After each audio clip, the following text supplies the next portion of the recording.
Vamos a ir entonces a Romanos capítulo 15, versículo 1. Dice lo siguiente: así que los que somos fuertes debemos soportar la flaqueza de los débiles y no agradarnos a nosotros mismos. Cada uno de nosotros agrade a su prójimo en lo que es bueno para edificación, porque ni aun Cristo se agradó a sí mismo. Antes bien, como está escrito, los vituperios de los que te vituperaban cayeron sobre mí, porque las cosas que se escribieron antes para nuestra enseñanza se escribieron a fin de que por la paciencia y la consolación de las Escrituras tengamos esperanza. Pero el Dios de la paciencia y de la consolación os dé entre vosotros un mismo sentir según Cristo Jesús, para que unánimes a una voz glorifiquéis al Dios y Padre de nuestro Señor Jesucristo. Hermoso texto esta mañana. Padre, te pedimos tu guía, Señor. Siendo barro, nosotros oramos que tu palabra nos hable, nos enseñe, nos exhorte. Nos enseñe frente al crecimiento de la iglesia, a cómo tratar también con los hermanos débiles, con los hermanos nuevos, Señor. Tu palabra es nuestra enseñanza, es nuestro manual de ministerio, de vida, de conducta. Señor, queremos servirte con todo el corazón, con todo el fervor, pero bajo tu guía, Señor. En tu nombre, Señor. Amén. Amén. Hay un salmo que me encanta, que es el Salmo 133, que dice: mirá cuán bueno y cuán delicioso es habitar los hermanos juntos en armonía. Es como el buen óleo sobre la cabeza, el cual desciende sobre la barba de Aarón, y baja hasta el borde de sus vestiduras, como el rocío de Hermón, que desciende sobre los montes de Sión, porque allí envía Jehová bendición y vida eterna. Lo vimos en el picnic, este pasaje. Hermanos, Dios siempre ha tenido un profundo interés en la unidad y en la armonía de su pueblo, de su iglesia, de su pueblo también, el pueblo de Israel. La salvación hizo posible la unidad en la diversidad, siendo tan diferentes. Aunque somos argentinos, venimos de contextos tan diferentes. La iglesia es una unión de gente tan distinta, de edades, de razas, hasta de idiomas. No importa, Dios hizo la unidad por medio de su espíritu, por medio de la salvación. La unidad y la armonía del pueblo de Dios fue algo que estuvo siempre en la oración de Jesús. Ya no estoy en el mundo, Juan 17:11, mas estos están en el mundo y yo voy a ti, Padre Santo. A los que me has dado, guárdalos en tu nombre para que sean uno, así como nosotros somos uno. Juan 17:20 dice: no ruego solamente por estos, o sea, los discípulos de ese momento, sino también los que han de creer por la palabra de ellos, por nosotros, oraba el Señor, para que todos sean uno, como tú, oh Padre, en mí y yo en ti, que también ellos sean uno, para que el mundo crea que tú me enviaste. La gloria que me diste yo les he dado para que sean uno. Fíjese el énfasis que da el Señor a la armonía y a la unidad de la iglesia. La iglesia primitiva es donde se evidencia por primera vez la respuesta del Señor en Juan 17. Hechos 2:46 dice: perseveraban unánimes cada día en el templo y partiendo el pan en las casas comían juntos con alegrías y sencillez de corazón.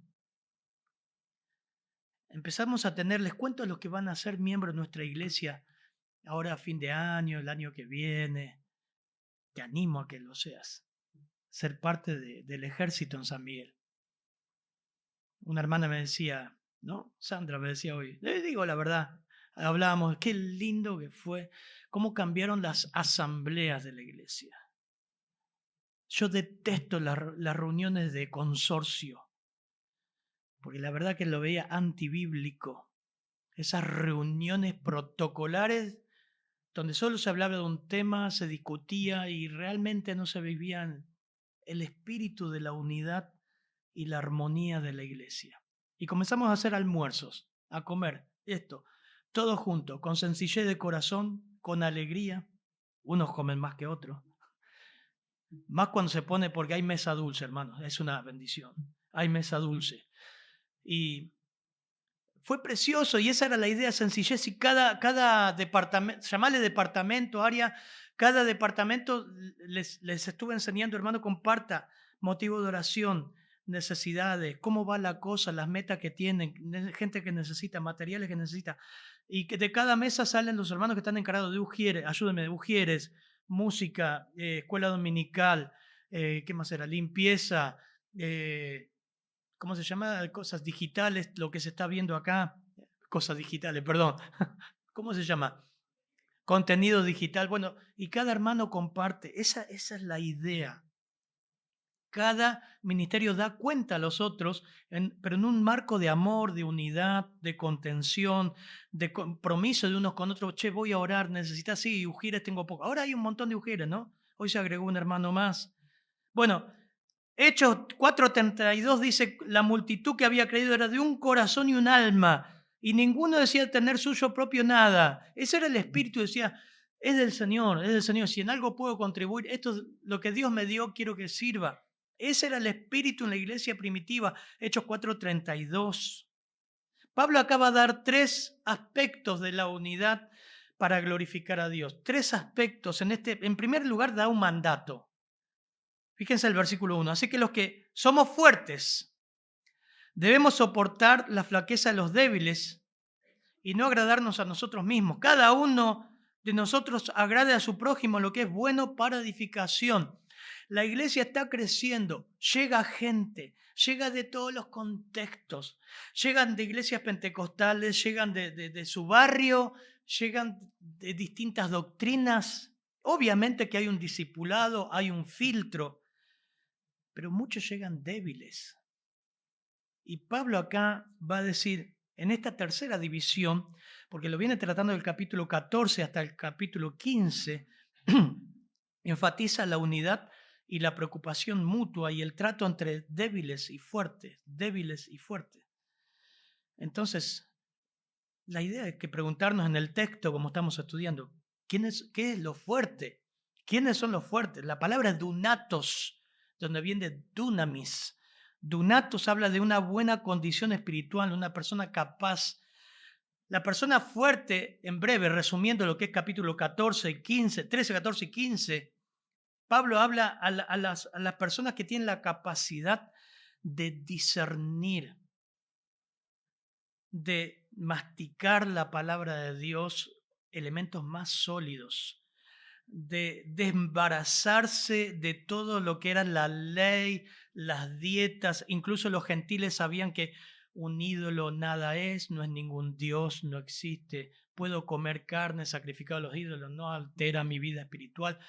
Todo ese tema que en Corintios también trata. Hebreos lo define, hoy lee Carla. Hebreos 5:14 habla de lo que es el alimento sólido para que podamos entender quiénes son los fuertes. Así que los que somos, Hebreos 5:14, los que somos fuertes debemos soportar las flaquezas de los débiles y no agradarnos a nosotros mismos. Cada uno de nosotros agrade a su prójimo lo que es bueno para edificación. Hebreos 5:14 habla del fuerte. ¿Qué dice? Pero el alimento sólido es para los adultos, los cuales por la práctica tienen los sentidos ejercitados para discernir el bien y el mal. El alimento sólido de la palabra de Dios es para los adultos, porque todo aquel que participa de la leche es inexperto, dice el versículo 13, en la palabra de justicia. Y aclara, porque es niño. ¿Entendés eso? Es niño. Pero el alimento sólido es para los que han alcanzado madurez, para los que por el uso ya disciernen. Pablo va a estar hablando a este grupo. Y seguramente estás en un proceso de crecimiento hasta que un día llegue a ser un hermano más fuerte. Entonces, el mandato es, en primer lugar, la condición que muestra que somos fuertes nos dice que estamos en deuda. Si usted ya está empezando a discernir cosas, a ser un creyente que ya ha crecido, se da cuenta que puede discernir. Iglesia también, hermanos miembros, que obviamente muchos, entre los miembros hay gente que es más crecida y menos crecida, muchos que ingresan ahora que están creciendo y van a seguir creciendo. Entender que estamos en deuda, esa es la palabra debemos. Los que somos fuertes debemos. La palabra es ofelio y significa estar endeudado. Estar endeudado. Mateo 18:28 utiliza esta palabra, dice, saliendo aquel siervo, halló uno de sus consiervos que debía 100 denarios y haciendo de él le ahogaba diciendo, págame lo que me debes, págame lo que me debes. Esa palabra es la que trae Pablo acá, dice, estamos en deuda, en deuda. Miren, Romanos 13, que lo vimos hace poquito, versículos 8 y 9, Romanos 13, que hablábamos de nuestra relación con los gobiernos, llegamos hasta el versículo 7. El 7 dice, paguen a todos lo que deben. Pero en el 7 está hablando de los impuestos, los tributos, los peajes. Al que impuesto, impuesto, al que respeto, respeto, al que honra, honra. 8, ¿qué dice Carla, por favor? ¿No debáis? No debáis a nadie nada, sino amaros unos a otros, porque el que ama al prójimo ha cumplido la ley.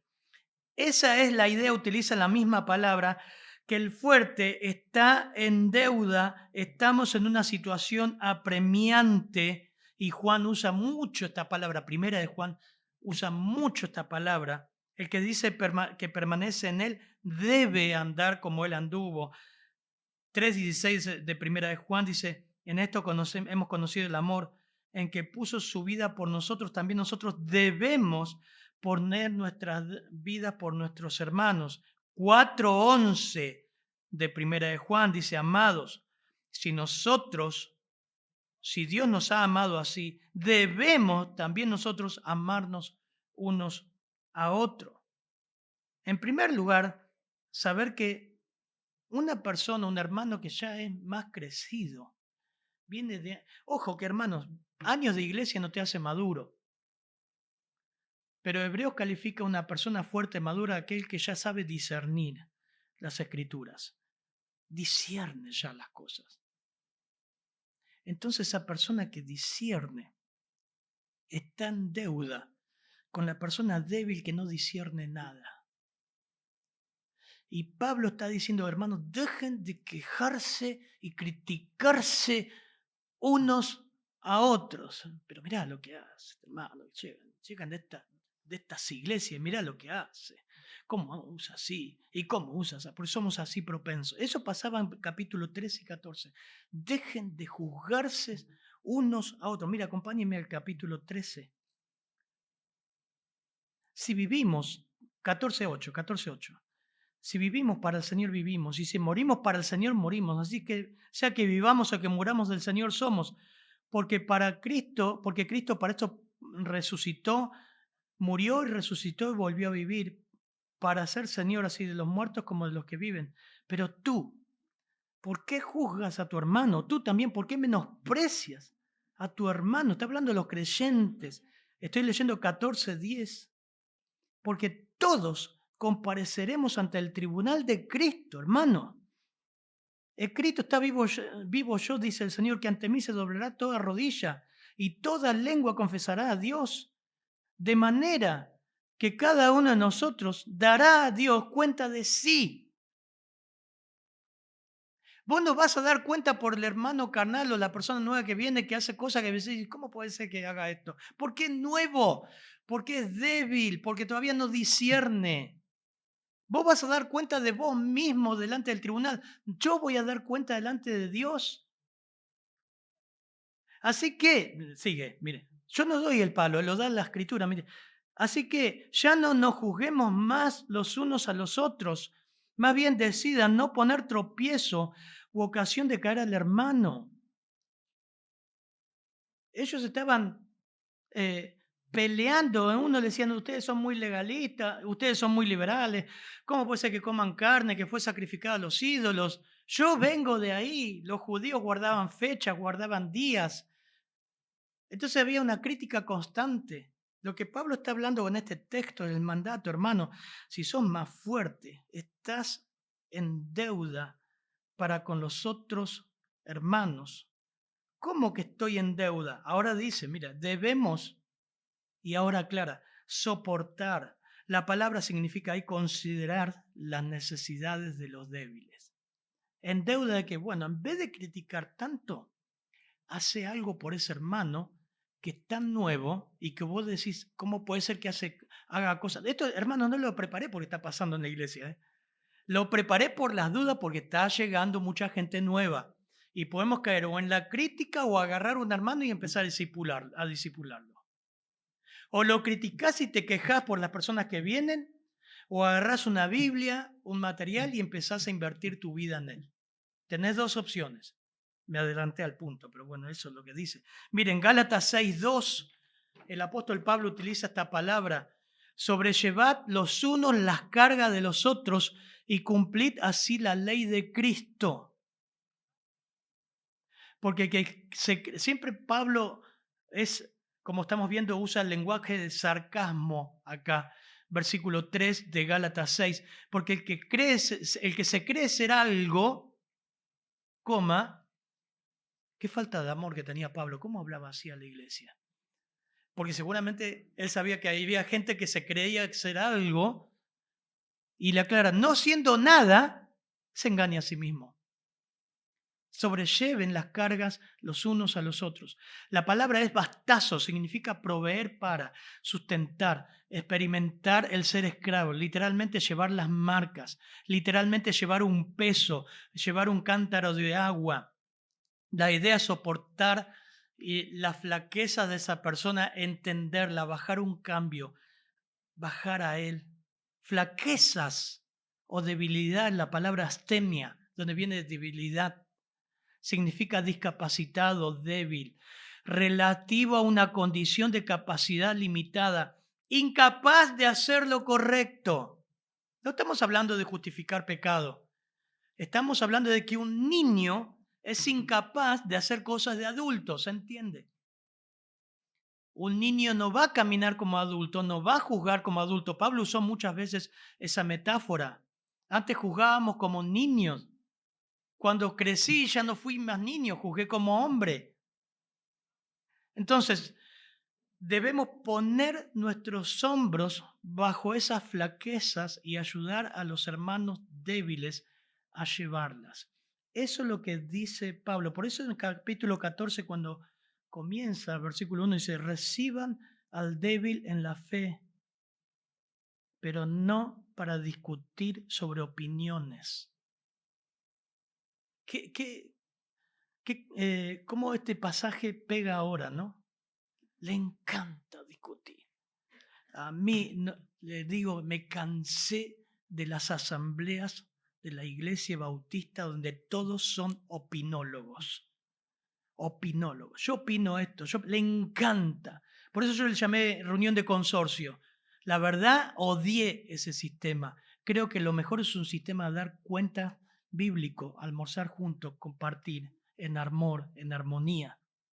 Pero acá dice, reciban al débil en la fe cuando llega gente, no para debatir, contender sobre opiniones. Le encanta a la gente dar opiniones. Le encantan los foros de Facebook, de no sé, las redes sociales, de pelear por puntos teológicos. Horrible, horrible. Y sus vidas son un desastre. Pero ahí es fácil escribir. En la iglesia puede pasar esto. Pablo estaba experimentando esto en capítulo 14. Reciban, no para eso, volviendo al capítulo 15. Miren, 2 capítulos, tendrían que leer todo el capítulo en la casa. Pablo le dice, cuando vienen personas nuevas, débiles, edifíquenla, sobrelleven la carga, la flaqueza, la astenia. No significa tolerar flaquezas, sino que implica ayudarles a sobrellevarlas, absteniéndose de críticas y mostrando respeto frente a opiniones y prácticas sinceras con las que podamos no estar de acuerdo. ¿Sabes? Esa persona todavía no discierne.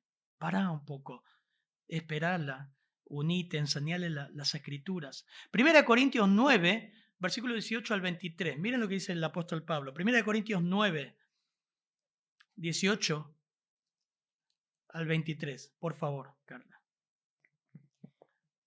¿Cuál es entonces mi recompensa?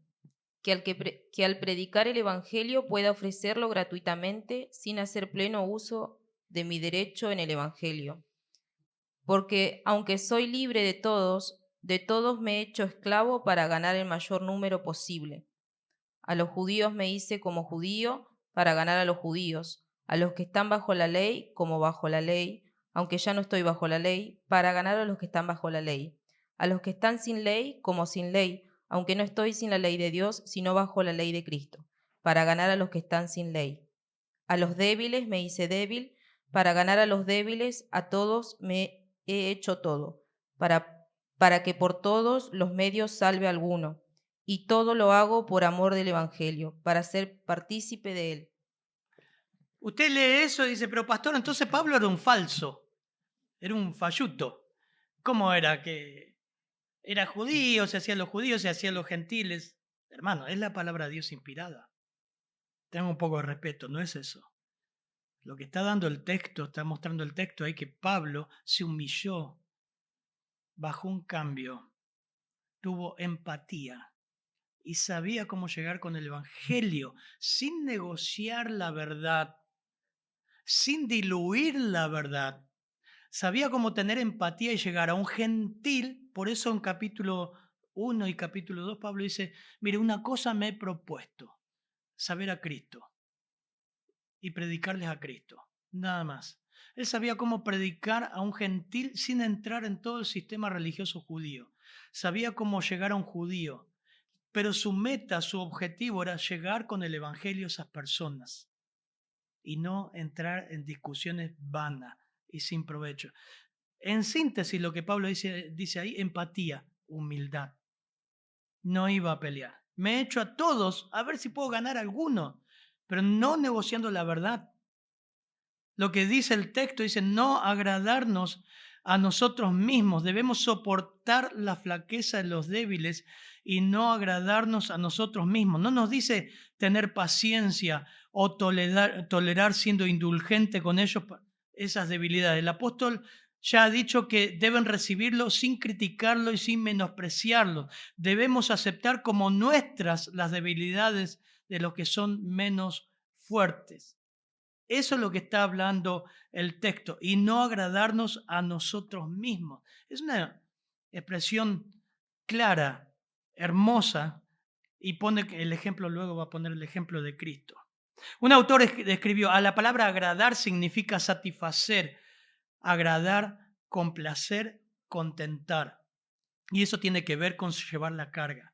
Yo a esa persona quiero edificarla y agradarle, no que me tenga como un ogro o una persona que no tiene empatía. Significa no complacernos a nosotros, sino pensar en cómo ayudar al hermano más débil. Es claro que Pablo no quiere decir que el creyente no debe hacer nunca nada que le agrada. Lo que quiere decir que cuando el ejercicio de nuestra libertad puede perjudicar al hermano más débil, debemos pensar en su bienestar y no en complacernos a nosotros mismos. Esa es la idea. Y hermano, que vos quizás sos más fuerte y conoces más, hay cosas que quizás una persona débil puede ser de tropiezo. No me digan que ponga ejemplos porque no tengo idea. Puede ser el alcohol, puede ser tantas cosas que una persona nueva no lo entienda. Entonces yo debo pensar en que eso puede afectar a esa persona nueva. Como también cuando viene, hermano, yo veo a veces que, yo no sé si nos importa a lo largo de la historia de la iglesia, a veces la gente más fuerte, tengo el temor y el dolor que muchas veces no le importa a la gente nueva, no le importa. Toma cualquier decisión, no le importa si esa persona sabe de Cristo, si alguna vez tuvo un discipulado, la deja. Toman sus propias decisiones. No le importa discutir, pelear, irse de la iglesia, abandonar el ministerio. Y vos ves, y Dios sigue mandando gente. Y esa persona no le importó un rábano el ministerio. Pablo habla de eso, no te agrades a vos mismo. Hay un esfuerzo por agradar al prójimo que es nocivo, obviamente. Aquel que por ser agradable ajusta sus velas a cada brisa de opinión o preferencia. Eso no es lo que dice Pablo. Me he hecho a los judíos como judíos, a los gentiles como gentiles. Eso es actuar perversamente. Pablo lo que usa es su humildad, baja y dice, bueno, yo quiero, lograr entender su contexto para llevarlo a un crecimiento espiritual, sin juzgarlo, sin criticarlo, saber que viene de todo ese contexto y llevarle a las Escrituras, sin que él me vea como alguien, ¿no? El ungido que viene a enseñarle las Escrituras. Pero, hermano, hay un ejemplo perverso en las Escrituras, el síndrome de Absalón. Eso no es lo que dice la Biblia. Donde queremos agradar a todos, a la mería, falluto, decimos los argentinos. Una persona falluta.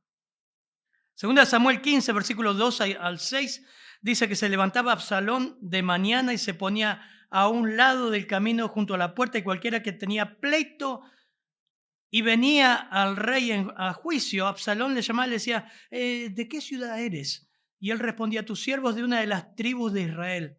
Entonces Absalón le decía, mira, tus palabras son buenas y justas, mas no tienes que quien te oiga de parte del rey. Malo el rey. Y decía Absalón, ¿quién me pusiera por juez en la tierra para que viniesen a mí todos los que tienen pleito o negocio? Yo le haría justicia. Parecen los políticos, ¿no? Los políticos así. Y acontecía que cuando alguno se acercaba para inclinarse a él le extendía la mano, mire lo que hacía, le tomaba y lo besaba. No, por favor. Y de esta manera hacía con todos los israelitas que venían al rey al juicio, a David. Y así robaba Absalón el corazón de los de Israel. Y mientras Absalón ofrecía los sacrificios, llamó a Etiofel, Gilonita, consejero de David, de la ciudad de Gilo, y la conspiración se hizo poderosa y aumentaba el pueblo que seguía a Absalón. Y un mensajero vino a David corriendo, diciendo, el corazón de todo Israel se va tras Absalón. Bueno, ustedes saben lo que pasó, ¿no? La historia, y la consecuencia fue tristísima. Eso no dice Pablo, eso no hizo Pablo. Él fue empático para llegar con el evangelio. Absalón quería el reino y sacar a David. El síndrome de Absalón se da en todos lados, ¿eh? Se da entre los políticos, aún se da entre misioneros, entre pastores, en la iglesia. Hay gente así. Yo le digo el síndrome de Absalón, ¿no? Que hay gente que busca ser salamero, falluto, falso, y lo único que persigue son otras cosas. Pero no es lo que desea transmitir Pablo, esa salamería barata, encubierta, con motivos egoístas. El versículo 2 nos dice, miren, les voy a leer la versión NBI y Reina Valera actualizada. Dice, cada uno de nosotros agrade a su prójimo en lo que es bueno para edificación. Cada uno debe agradar al prójimo para su bien, o el bien del prójimo, con el fin de edificarlo, dice NBI. Cada uno agrade al prójimo para el bien con miras a la edificación. Ese es como agradar. Esa es la idea de buscar ganar el corazón de la persona, acercar, o de tu hijo, con miras de llevarlo al evangelio, con miras de edificarlo. En Filipenses 2, capítulo 2, versículo 2 dice, haced completo mi gozo, sintiendo el mismo sentir, conservando el mismo amor, unidos en espíritus, dedicados al mismo propósito. Nada hagan por egoísmo, por vanagloria, sino con una actitud humilde. Cada uno de vosotros considera al otro como más importante de sí mismo. No busquen lo suyo, sus propios intereses, sino más bien los intereses de los demás. Que la iglesia sea edificada, crezca, formar hombres, mujeres, niños, jóvenes, con miras a la edificación, a ver su desarrollo espiritual. Este principio de complacer al prójimo es una de las pautas rectoras de la vida y ministerio del apóstol Pablo. 1 Corintios 10:33 dice, así que como yo en todo complazco a todos, no buscando mi propio beneficio, sino el de muchos para que sean salvos. 1 Corintios 10:33. Eso tenía en mente. Yo quiero servir al Señor y quiero servir en la iglesia. Quiero que la iglesia sea edificada. El Señor me puso acá con un propósito, edificar y capacitar a los santos para que hagan la obra del ministerio. Esa es la idea que perseguía en la mente de Pablo. No estar peleando por pavada, discutiendo. El ejemplo que pone ahora. Mire, versículos 3 y 4, por favor. Porque ni aun Cristo se agradó a sí mismo, antes bien, como escrito está, los vituperios de los que te vituperaban cayeron sobre mí. Porque las cosas que se escribieron antes para nuestra enseñanza se escribieron, a fin de que por la paciencia y la consolación de las Escrituras tengamos esperanza. Amén, hermano. Entendé el mandato en una idea. Estás en deuda. Si estás creciendo con el Señor, decís, ay, ¿cómo estoy siendo edificado cada domingo? Tenés que hacer algo con eso. No venir al inductivo, opinar algunas cosas, dar algunas cosas y ya está. Con lo que tenés, hay un hermano más débil que todavía no puede discernir que necesita una guía espiritual. Orá para discipular a alguien. Orá. Estás en deuda. No con el pastor. Estás en deuda con un hermano. Orá para ir a la casa, encontrarte en un café y empezar. Te puedo compartir las escrituras. Acá hay muchachos que nunca tuvieron un discipulado. Levanten la mano quien nunca tuvo un discipulado. Levanten la mano, realmente. Mirá, ahí tenés. Mirá, fue el primero. Hermano, ¿quién de ustedes, muchachos, se acercó a Nacho y le dijo, ¿querés que te enseñe las escrituras, aunque sea algo? Hay hermanos acá que están invirtiendo. Fabián está yendo al cuartel quinto a compartir las escrituras con hombres. Pero necesitamos ese uno a uno. Hay una hermana que está agarrando a su vecina y le está dando las escrituras. Esto es histórico en la iglesia. Tuvimos un montón de teólogos de cabeza que no te barrían un baño. No hacían nada. Pero para agarrar a alguien e influenciar con las escrituras requiere tiempo, requiere sacrificio, requiere que te levantes, mandes un mensaje y te encuentres con él. Eso dice Pablo, es un mandato, llevar la carga con otro, agarra a alguien. Los ejemplos, ahora que Carla recién leyó, conformidad a Cristo. Yo quiero obrar, tener un ministerio conforme como fue Cristo. Para reforzar la exhortación y los versículos anteriores, Pablo cita el ejemplo supremo que es Cristo. Durante toda su vida y su ministerio, el Señor se preocupó por cumplir la voluntad del Padre. En ningún momento es más evidente que en Getsemaní, cuando oraba. Miren, cuando oraba. Fíjate si oramos así. Muchacho, chica, no se haga mi voluntad, sino la tuya. No se haga tu voluntad. Sé, Señor, te pido por ese chico, Señor. Tenés que orar, no se haga mi voluntad, sino la tuya. Lucas 22:42 dice, diciendo a su padre, Padre, si quieres pasa de mí esta copa, pero no se haga mi voluntad, sino la tuya. Si Jesús hubiera querido agradarse a sí mismo en lugar de a su Padre, no se hubiera despojado de su gloria para convertirse en un hombre y mucho menos en un siervo. O sea, si Cristo, santo, estuvo dispuesto a tomar sobre sí mismo tanto sufrimiento, insultos, como cita acá el Salmo 69:9, ¿no deberíamos nosotros entonces estar dispuestos a sacrificar un poco de placer, de tiempo, para invertir en otros creyentes? La idea que muestra, no vivas para ti mismo. Varios pasajes. Juan 4:34, mi comida es que haga la voluntad del que me envió y acabe su obra. Juan 5:30, no puedo hacer nada por mí mismo. Según oigo, así juzgo, porque no busco mi voluntad. Juan 6:38, porque he descendido del cielo no para hacer mi voluntad. Hermano, ¿te das cuenta de eso? ¿Sabés qué triste es escuchar personas cuando se van de la iglesia o cuando toman una decisión? Le digo, ¿estás seguro que Dios te está guiando a esto? Y no les importa si Dios le está guiando. A mí me suenan las luces rojas. ¿Estás seguro que es Dios que está guiándote a esta decisión, a este noviazgo, a cambiarte de iglesia, a este trabajo?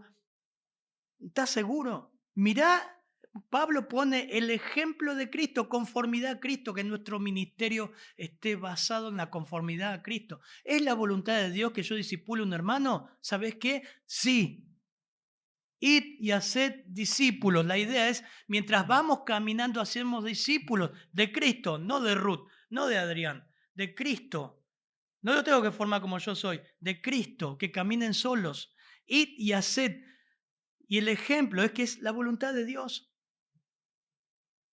Pero no solamente de conformidad a Cristo, el ministerio debe estar basado en la conformidad a Cristo y no hacer la voluntad mía. Es una disposición voluntaria de agradar al Señor, aún bajo calumnias, persecuciones, bajo el ridículo. Es lo que nos va a distinguir, conformarnos a Cristo y llevar a agradar a los hermanos, edificándoles, más allá que nos rechacen, más allá que ese hermano que discipulaste se fue, no te dio más bolilla, no le importó. Vos seguís puestos los ojos en Jesús, autor y consumador de la fe. Sigo, porque también está la conformidad en las Escrituras, versículo 4. Carla.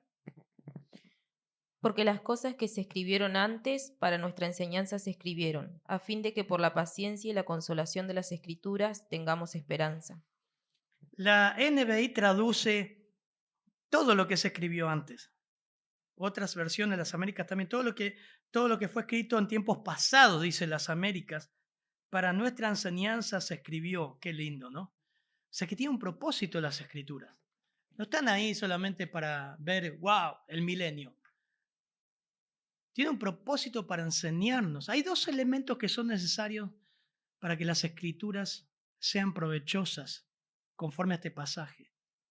Dice, a fin de que por la paciencia, dice, cualquiera que sea que estudie las Escrituras y que pidamos a Dios que Dios queremos aplicar, ¿se acuerdan? Lo estamos viendo en método, queremos que el texto ese se aplique en primer lugar a nuestra vida, vamos a ser heridos. La Escritura nos duele, nos pega, nos hiere, una y otra vez, porque nos vamos a dar cuenta de la distancia que hay entre nuestra conducta impía y la santidad de Dios y la santidad que persigue la Escritura. Lámpara es a mis pies tu palabra. ¿Con qué limpiará el joven su camino? Con guardar su palabra. Así que siempre, a fin de que por la paciencia, la perseverancia, la Biblia va a marcarte, va a hacerte doler. Es un espejo, va a mostrar tu mugre, va a mostrar tu corazón, va a mostrar lo que somos y nos va a doler. Tiene que haber ese proceso. Y la consolación, dice el texto de las Escrituras, también gracias por la gracia de Dios y el poder de Dios, si persistimos en el estudio, no solamente nos hieren, sino que también la Biblia tiene ese elemento sobrenatural que nos hiere y nos cura. Porque a la vez que nos pega y nos da, como me dice algunas veces el hermano Justo, qué cachetazo que nos dio las Escrituras. No solamente te da el cachetazo, sino que también te endulza y te cura.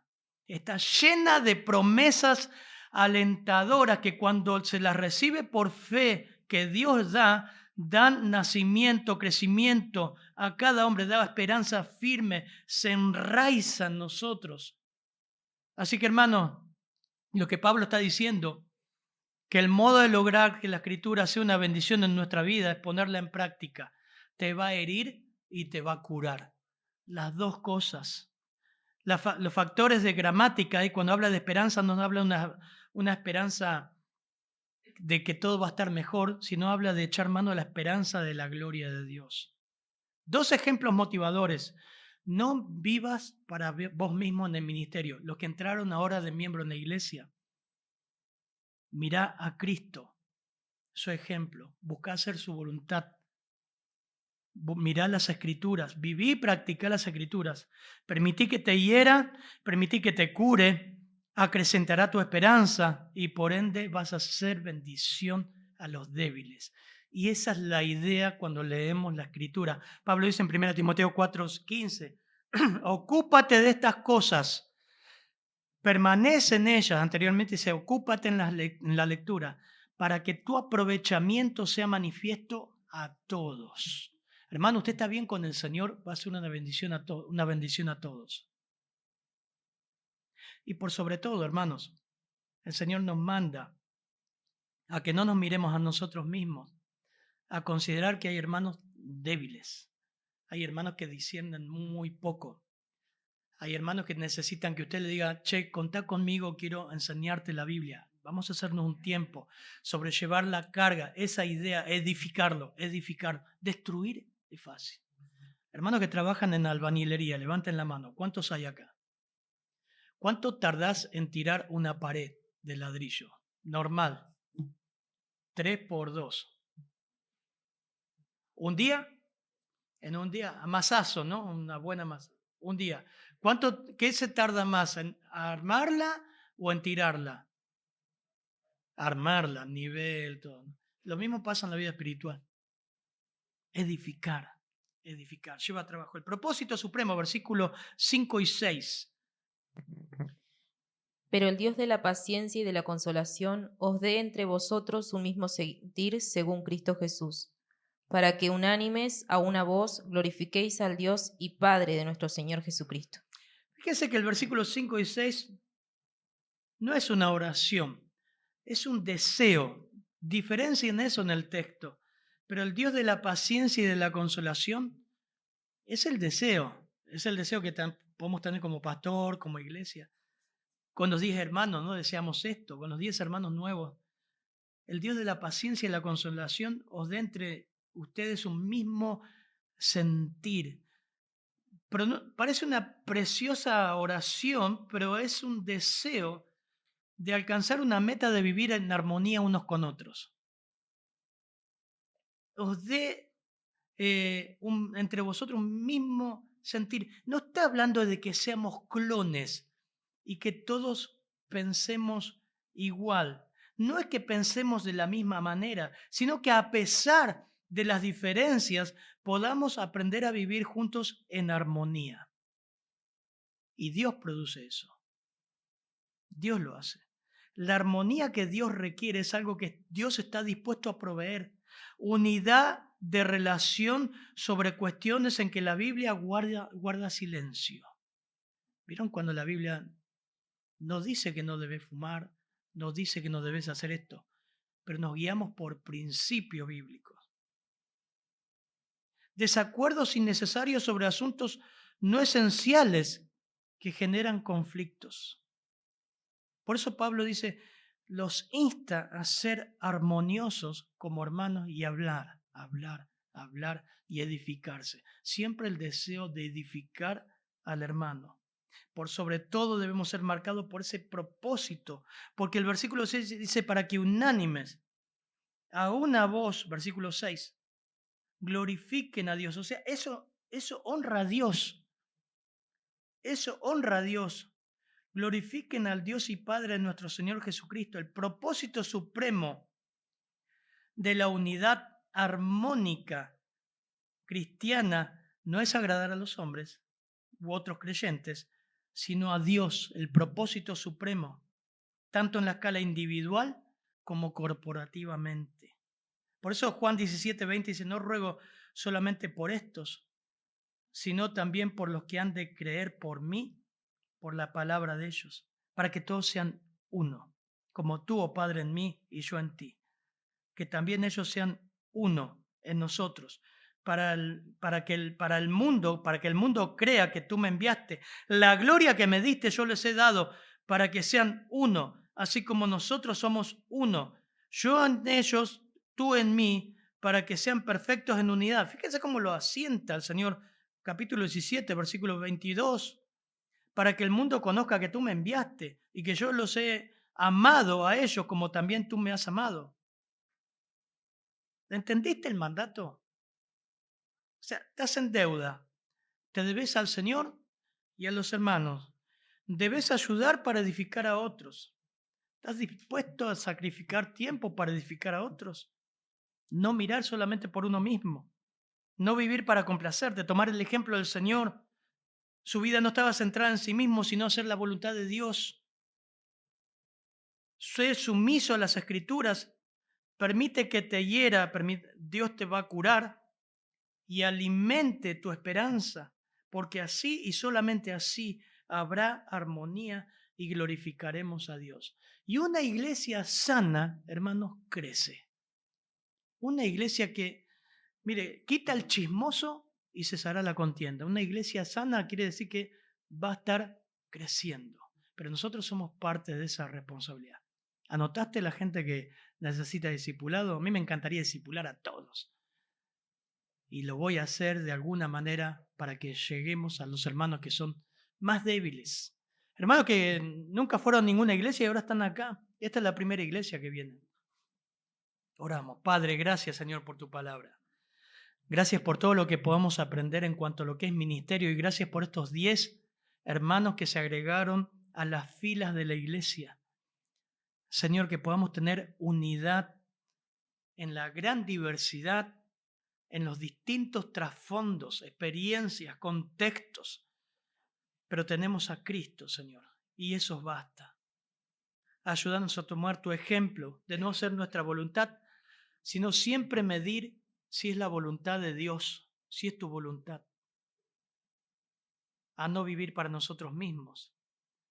A que la Escritura nos moldee, nos hiera, nos cure, nos alimente y que así nuestro aprovechamiento sea manifiesto a otros. Ayúdanos, Señor. Ayúdanos a vivir en armonía para que con el único fin de glorificarte y honrarte a ti, Señor. Gracias por este texto en tu nombre, Señor. Amén, Padre. Amén. Y así vamos a participar de la cena del Señor. Le voy a pedir a Fabián, por favor. Juan, ¿puedes pasar? Juan, Justo y Walter.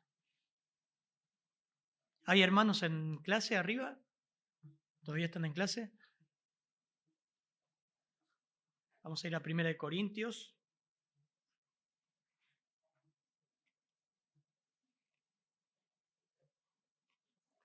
Hoy no hay visitas para explicar, pero hermanos, este es un momento que el Señor mandó para la iglesia, para que tengamos memoria de lo que Él hizo por nosotros.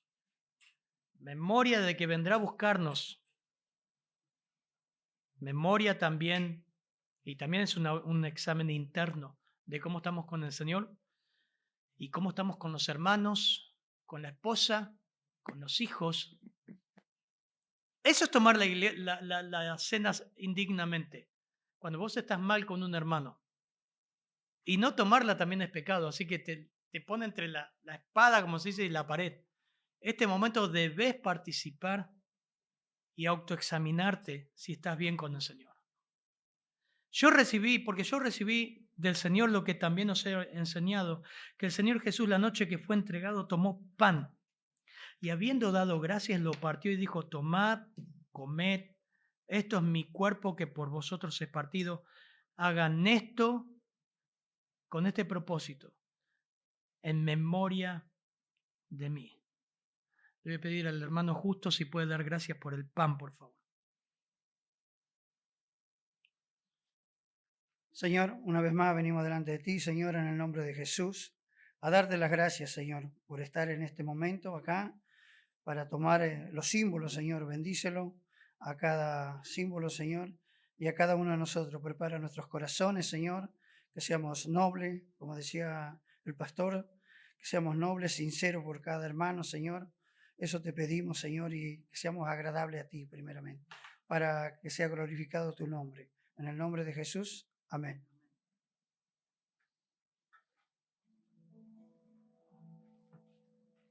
Nos ponemos de pie para participar, por favor.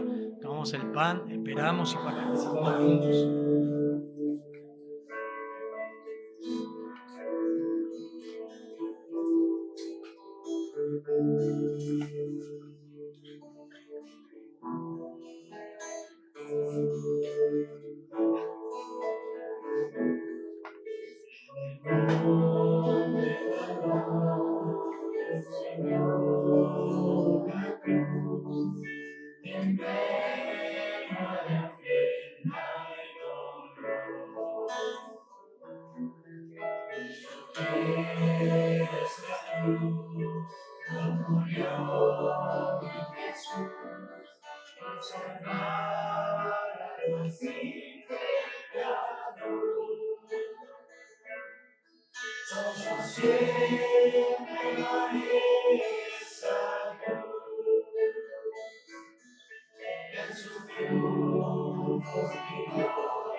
Comamos en memoria de Dios.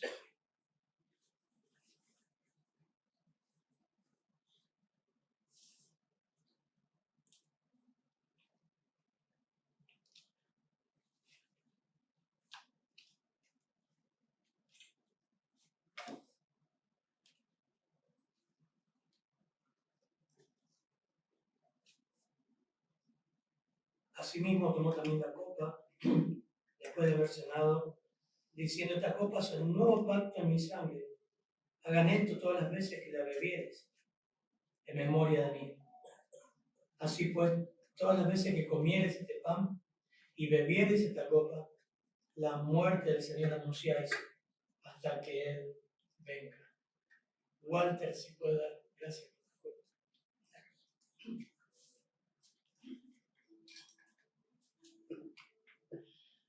Padre bueno, Señor, te damos gracias en este día, Señor. Gracias por permitirnos compartir, Señor, esta santa cena. Gracias, Señor, por participar de estos símbolos sagrados, Señor. Pedimos que bendigas, Señor, ese vino que simboliza tu sangre preciosa, Señor, la cual nos libra, nos limpia, Señor, de todo pecado. Te damos gracias, Señor. Ayúdanos a participar con limpia conciencia, Señor, y que podamos hacer las cosas, Señor, que te agradan a ti, Padre. En nombre de Jesús, amén.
Muy bien, bebamos en memoria de nuestro Señor.